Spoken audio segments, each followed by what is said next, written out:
it seems like when I'm down on my knees. God, I can't really tell if you're listening. Greetings, YouTube. Alain Anish back at you from right here at the Green Thumb Gardening Channel.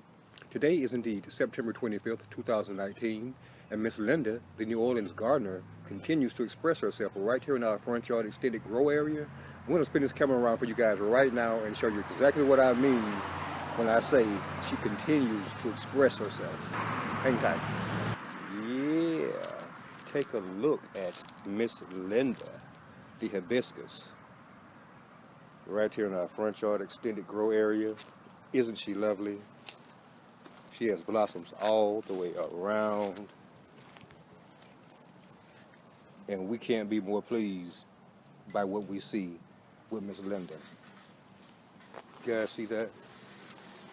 Not only does she have blooms fully in blossom, she has an abundance of blooms yet to open here on her plant, and we're so excited to see that. Miss Linda, the New Orleans gardener, right here at the Green Thumb Gardening Channel, Grow Zone 8B, Tifton, Georgia. If you're currently watching this video and you're not already subscribed to the Green Thumb Gardening Channel, please take this moment to press that subscribe button beneath this video, that like button, the notification button, and share this video with your friends and family if you don't mind. And if you're not currently already following the New Orleans gardener, click on the link at the top of this video and jump over to her page and see what she's growing in her garden there as well. Thanks.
To me, I wonder if you're listening. I wonder if you're listening.